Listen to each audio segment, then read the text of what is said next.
সব latest update পেতে subscribe করুন আমাদের চ্যানেলে আর বেল আইকনে ক্লিক করতে ভুলবেন না।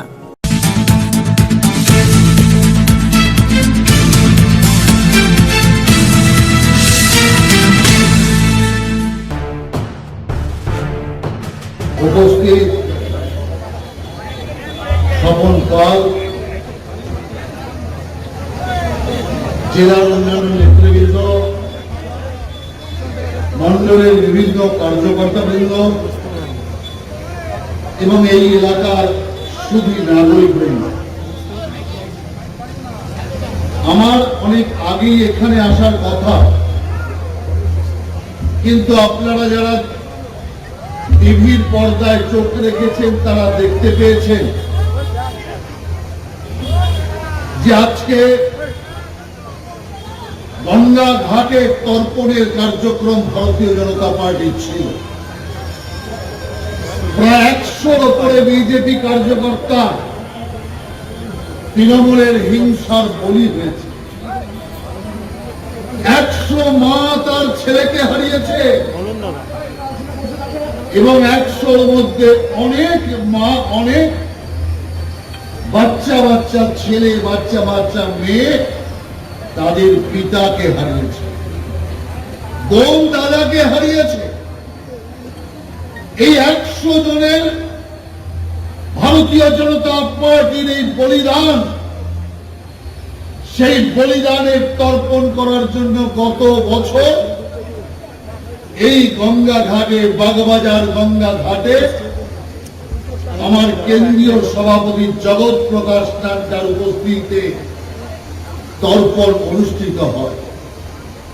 এবার ওই বাগবাজার ঘাটে যখন তর্পণের জন্য আমরা পৌঁছালাম, তখন দেখছি তর্পণে অংশ নেওয়া লোকের চেয়ে পুলিশের সংখ্যা বেশি। পুলিশে ছয়লা, যে কেউ দেখলে ভাববে বিরাট কোন খুনোখুনি হয়ে গেছে। এত পুলিশ, কারণটা কি? কারণটা তর্পণ আটকাতে হবে, স্বয়ং নারায়ণের আরাধনা আটকাতে হবে, আপনার পিতৃপুরুষে জল দেওয়ার যে কার্যক্রম তাকে আটকাতে হবে। মমতা তো আপনাদের কিছুই দিচ্ছে না। আপনি যে আপনার পিতৃপুরুষকে একটু জল দান করবেন, পিণ্ড দান করবেন, সেটাও মমতা হতে দিচ্ছে না, সেটাও মমতা হতে দেবে। মাত্র পরশুদিন 8000 ব্রাহ্মণের নাম ঘোষণা করেছে। নাম মানে সংখ্যা, তারা কারা আমরা জানি না। এতদিন 10 বছর সরকার চলছে, ব্রাহ্মণদের কথা তো মনে পড়েনি। হঠাৎ 5 মাস বাকি যখন ঘাট ধাক্কা খাওয়ার, তার আগে হঠাৎ করে মনে পড়েছে ব্রাহ্মণদের ভাতা দিতে হবে। 8000 ব্রাহ্মণ ভাতা। এতদিন তো সুপার ব্রাহ্মণদের ভাতা দিয়েছে, কই ব্রাহ্মণদের কথা তো মনে পড়ে। 10 বছর ধরে ইমামকে ভাতা দিয়েছে, হাইকোর্টের নির্দেশ অমান্য করে মসজিদকে ভাতা দিয়েছে। কই একবারও তো কোন হিন্দুর নাম মনে পড়েনি। হঠাৎ করে এখন হঠাৎ রামায়ণে প্রেম জেগেছে মমতা।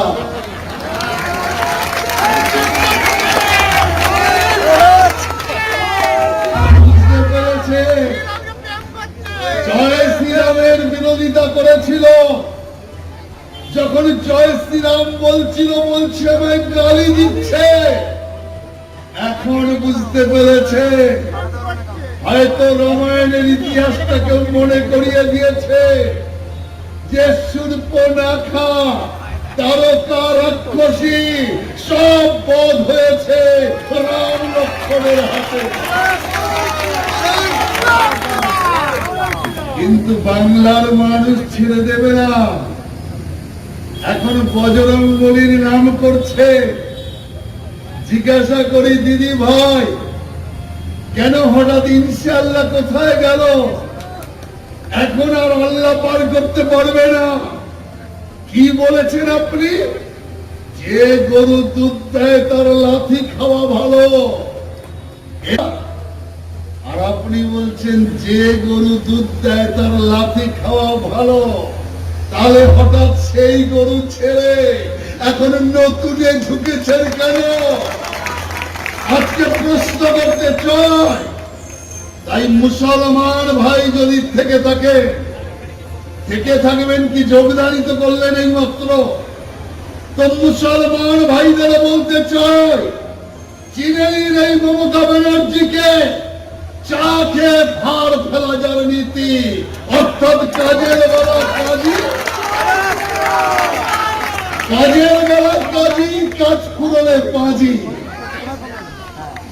যার মুখে ইনশাআল্লাহ ছাড়া বক্তৃতা হতো না, এখন সেই মমতার মুখে ইনশাআল্লাহ শোনেন।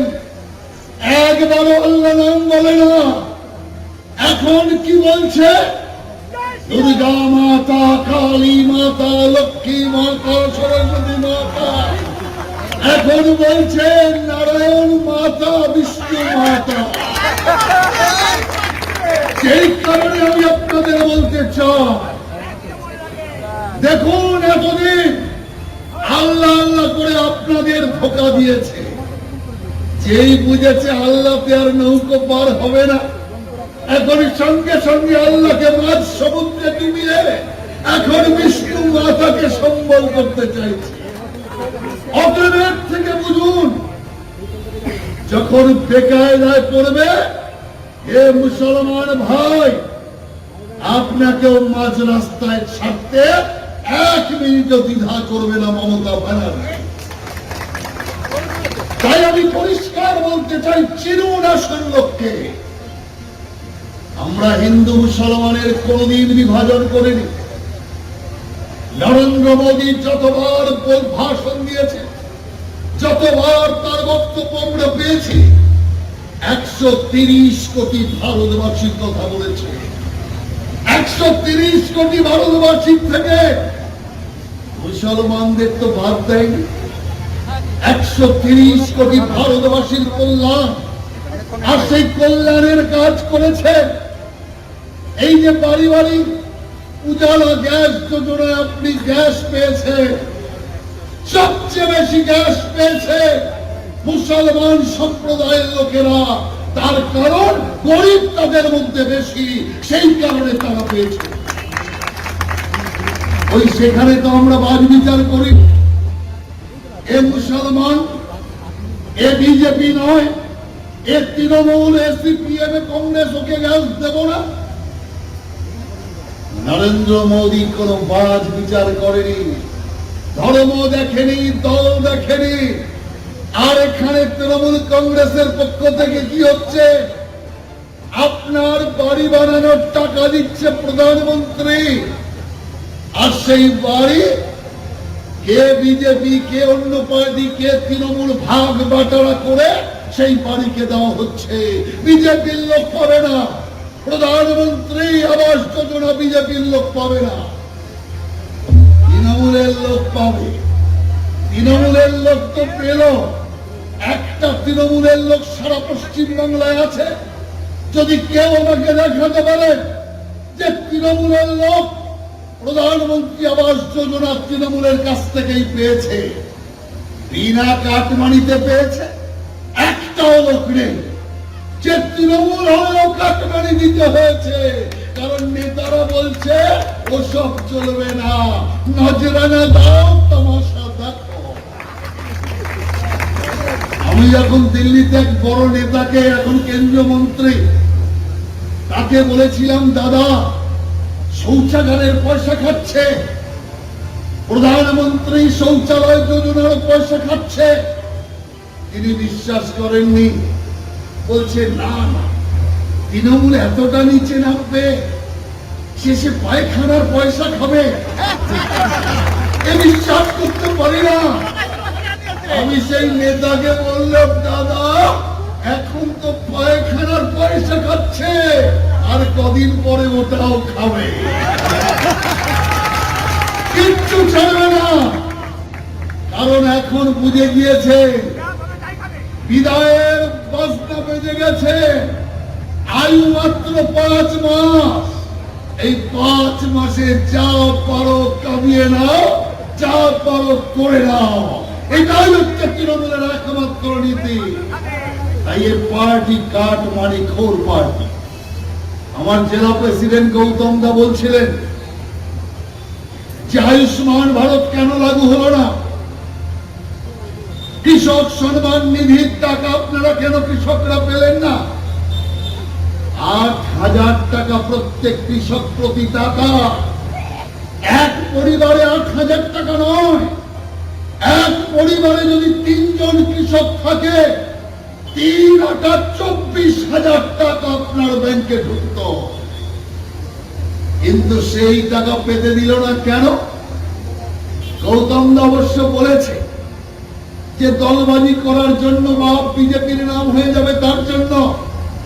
আমি আপনাকে বলছি ওটা একটা গৌণ কারণ, আসল কারণ ওটা নয়। কাটমানি যেখানে তৃণমূল আছে সেখানে, কাটমানি নেই যেখানে তৃণমূল নেই সেখানে।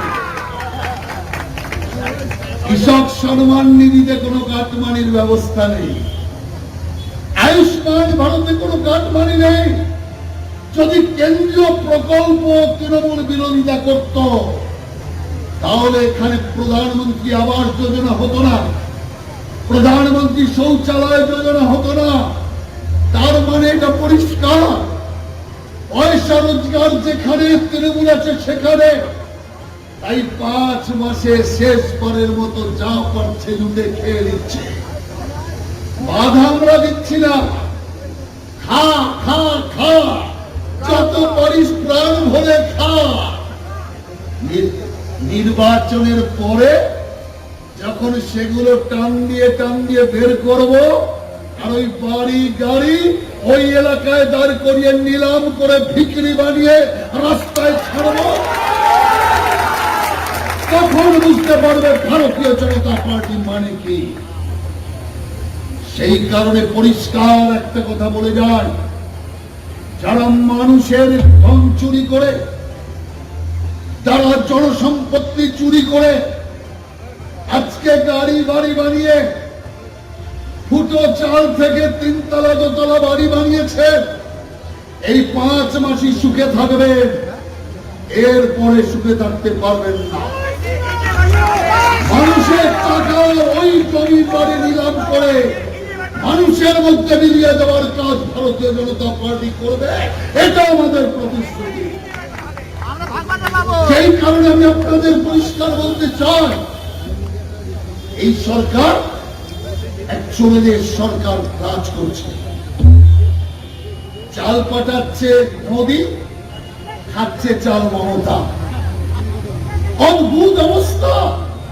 যখন কোভিড-19 এর সিচুয়েশন, মানুষের কাজ নেই, রোজগার নেই, চাইলেও মানুষ অর্থ রোজগার করতে পারছে না, মোদিজি চাল দিচ্ছে, গম দিচ্ছে, ডাল দিচ্ছে, সেইটাও তৃণমূল সব খেয়ে দিচ্ছে। তৃণমূল কংগ্রেসের এখন নতুন নাম হয়েছে চাল চোর তৃণমূল কংগ্রেস, চাল চোর পার্টি। বাংলার সর্বত্র মানুষ কথা বলছে। তাই আমি আপনাদের পরিষ্কার বলতে চাই, এই পার্টি আজ বুঝে গেছে যে নির্বাচন এলে এরা ক্ষমতায় থাকতে পারবে না। কারণ লোকসভা একটা টেলার এরা দেখে নিয়েছে, এবার বুঝতে পেরেছে লোকসভায় তো টেলারই এত ভয়ঙ্কর। আর 21 সালে আসছে, আসল ছবি রিলিজ হচ্ছে, আসল ছবিতে পরিষ্কার মমতার বনবাস ছাড়ার কিচ্ছু হওয়ার নয়। সেই কারণে আমি আপনাদের পরিষ্কার বলতে চাই, এই পার্টি মায়ের কোল খালি করা পার্টি, রক্ত ঝরানো পার্টি।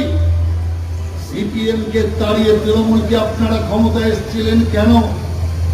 একটা মাত্র কারণে আপনারা প্রধান কারণ ক্ষমতায় ছিলেন।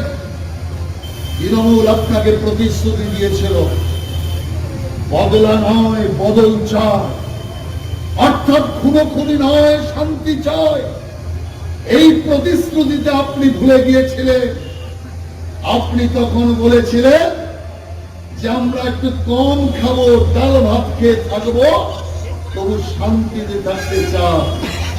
আমি কিন্তু এই বলাগড়ের মাটিতে দাঁড়িয়ে, ডুমুরগড়ের মাটিতে দাঁড়িয়ে, জিরাটে দাঁড়িয়ে প্রকাশ্য সবাই বলে গিয়েছিলাম আপনারা ডাকাত তাড়িয়ে ডাকাত আনছেন না তো। আজ আপনারা দেখছেন রঘু ডাকাতকে তাড়িয়ে ফুলন ডাকাতকে আপনারা ডেকে উঠছেন। সেই কারণে আমি আপনাদের পরিষ্কার বলতে চাই, মানুষের রক্ত নিয়ে যারা হোলি খেলছে, যারা মানুষের গণতান্ত্রিক অধিকারকে হরণ করে নিয়েছে, সেই সরকারের আর রাজত্ব করার কোন নৈতিকতা অধিকার নেই। সেই কারণে আমি আপনাদের প্রতিশ্রুতি দিচ্ছি, ভারতীয় জনতা পার্টি ক্ষমতায় এলে আমি সবার প্রথম তৃণমূল মাতাকে প্রতিশ্রুতি দিতে চাই, হে তৃণমূলের মা, বিজেপির মঞ্চ থেকে দাঁড়িয়ে বলছি, আর যাই হোক আপনার কোল খালি হবে না। বিজেপি আপনার কোল খালি করবে না। মায়ের কোল খালি করার রাজনীতিতে বিজেপি বিশ্বাস করে না। সিপিএম এর মার কোল খালি হবে না, কংগ্রেসের মার কোল খালি হবে না। কিন্তু যারা বিজেপি কার্যকর্তাদের হত্যা করেছেন, বিজেপি কার্যকর্তাদের যারা কষ্ট দিয়েছে, আইন অনুযায়ী তাদেরও ছাড়ব না। যারা বিজেপি কার্যকর্তাকে লাস্ট পোস্টে ফাঁসিতে ঝুলিয়েছে, আমি এখানে দাঁড়িয়ে প্রতিশ্রুতি দিচ্ছি, আইনের ফাঁসিতে তাদের ঝুলিয়ে ছাড়ব। এটাই আমাদের প্রতিজ্ঞা। এই কারণে হিংসার বদলে হিংসার রাজনীতি বিজেপির কাম্য নয়। কত আশা করে ভিন দেশে যে সমস্ত শ্রমিক ভাইরা কাজ করে, পরিযায়ী শ্রমিক যারা এই গ্রামেরই কোথাও থাকে, তারা বাইরে রোজগার করতে গিয়েছিল। কোভিড-19 এর সময় তারা ভেবেছিল এবার বাড়ি ফিরব, বাড়ি ফিরে আর যাবো না, আমরা বাড়িতেই থেকে যাব। একটাও পরিযায়ী শ্রমিক থেকে গিয়েছে, উল্টো এখানকার লোককে সঙ্গে করে নিয়ে যাচ্ছে, বলছে এখানে ভবিষ্যৎ নেই, এখানে রোজগারের ভাগ দিতে হয়, হিস্সা দিতে হয়। এক তো প্রধানমন্ত্রী যে টাকা পাঠাচ্ছে মাইগ্রেন্ট লেবারদের, সে টাকা ওরা খেয়ে নিচ্ছে। মাইগ্রেন্ট লেবারদের জন্য যে চাল ডাল গম পাঠাচ্ছে তাও খেয়ে নিচ্ছে। অতএব আজকে পরিযায়ী শ্রমিকরা এই রাজ্য ছেড়ে আবার ভিন রাজ্যে রওনা দিয়েছে, তারা একমাত্র কারণ এখানে আসা নেই। তাই বেকার যুবক সম্প্রদায়ের ভবিষ্যৎ নেই, কারণ এখানে কোনো শিল্প হবে না। আপনার হুগলি তার প্রথম সূচনা, আর এই মমতা ব্যানার্জির হাত ধরে এই বন্ধাত্ম শুরু হয়েছে। এখান থেকে চলে গেল টাটারা, না হলো ন্যানো কারখানা, না হলো চাষাবাদ। এখন কৃষকরা মাথায় হাত দিয়ে কপাল চাপড়াচ্ছে যে কারখানাও হলো না, চাষও হলো না। হলো কি? মমতার বড় বড় কথা হলো, এটাই হলো একমাত্র সম্ভব। তাই আমি আপনাদেরকে পরিষ্কার বলতে চাই, শিল্প এবং অর্থনৈতিক জাগরণের মাধ্যমে বেকার যুব সমাজের ভবিষ্যৎকে নিশ্চিন্ত করবার কাজ ভারতীয় জনতা পার্টি করবে। মা বোনদের এইটুকু আশ্বাস দিচ্ছি যে মা বোনেরা আজকে একজন মহিলার রাজত্বে আপনি নিরাপদ নয়, কিন্তু আগামী দিন বিজেপির রাজত্বে আপনি মাথা উঁচু করে আপনার এলাকা দিয়ে হাঁটবে, কেউ আপনার দিকে চোখ তুলে তাকাবার সাহস পর্যন্ত পাবে না। কারণ ভারতীয় জনতা পার্টি মমতা ব্যানার্জির মতো অবিবেচক নয়, যে ধর্ষণের মতো চরম ঘটনা ঘটার পর মমতা বলছে এ বাচ্চা ছেলেদের দুষ্টমি। ধর্ষণের মতো ঘটনা ঘটার পর বলছে চিন্তা করবেন না, আমার সরকার তো আপনার পাশে আছে, 10,000 টাকা 20,000 টাকা ক্ষতিপূরণ দেব। মা বোনের সম্মানের মূল্য মমতা ঠিক করেছে 20,000 10,000 টাকা। এইরকম একজন মহিলা মুখ্যমন্ত্রী কোথায় পাবেন? সেই কারণে মা বোনের সম্মানকে সুনিশ্চিত করবার লক্ষ্যে ভারতীয় জনতা পার্টি কাজ করবে। বাংলার পুনর্জাগরণের জন্য ভারতীয় জনতা পার্টি কাজ করবে। আবার বাংলা ভারত সেরা হবে, আবার রাজ্য বাংলা ভাববে, আগামী দিন ভারতটা ভাববে। সেই জায়গাতে বাংলাকে আমরা নিয়ে যাব। তাই আপনাদের সহযোগিতা, আপনাদের আশীর্বাদ ভারতীয় জনতা পার্টির পাশে। কারণ আপনারা কংগ্রেসকে সুযোগ দিয়েছেন, সিপিএম কে 34 বছর ঠকতে ঠকতে সিপিএম কে পরিবর্তন করে তৃণমূল কংগ্রেস এনেছে। দেখছেন তো সিপিএম এর চোর ভয়ঙ্কর, সিপিএম এর চোর ভয়ঙ্কর চোর, সিপিএম এর চোর বড় খনি। সেই কারণের জন্য সারা দেশের নরেন্দ্র মোদী যেভাবে গরিব মানুষের উন্নতির জন্য কাজ করছে, দেশের পুনর্জাগরণের চেষ্টা করছে, আত্মনির্ভর ভারত করবার পরিকল্পনা নিয়ে এগিয়ে যাচ্ছে। সেই আত্মনির্ভর ভারতের সাথে সাথে আত্মনির্ভর পশ্চিম বাংলা করবার জন্য আপনারাও এগিয়ে আসুন, এই আবেদন আমি জানাবো। তাই আজকে যে ঘটনা গঙ্গা ঘাটে হলো, তর্পণে বাধা, যা ভারতবর্ষে কখনো হয়নি। মমতা সরকার প্রমাণ করে দিল ও হিন্দু বিরোধী সরকার, হিন্দু সংস্কৃতি বিরোধী সরকার। সেই কারণে ভারতীয় সংস্কৃতির বিরোধিতা করলেওয়ালা তৃণমূল কংগ্রেসকে আগামী 5 মাসের মধ্যে নির্বাচনে এমন শিক্ষা দিতে হবে যাতে সেই শিক্ষা দেখে আগামী দিন সারা দেশ শিখতে পারে যে মানুষের সাথে প্রতারণা করলে মানুষ তার যোগ্য জবাব দিতে পারে। এই পক্ষের সূচনা অর্থাৎ মহালয় এবং বিশ্বকর্মা পুজোর সাথে সাথে আগামীকাল আরেক অবতার, বাংলার নয় ভারতের অবতার, বিশ্বের অবতার নরেন্দ্র মোদীর জন্মদিন আগামীকাল। আপনাদের সবাইকে ধন্যবাদ নমস্কার জানিয়ে আজকের এই সভায় যারা যোগদান করলে তারা আরো জোরদার ভাবে কাজ করুন, আরো মানুষকে ভারতীয় জনতা পার্টির সাথে সামিল করার এই আশা দেখে আপনাদের সকলকে নমস্কার জানিয়ে আবার দেখা হওয়ার ইচ্ছা প্রকাশ করে আমার সংক্ষিপ্ত বক্তব্য শেষ করছি। বন্দে মাতরম, ভারত মাতা কি জয়।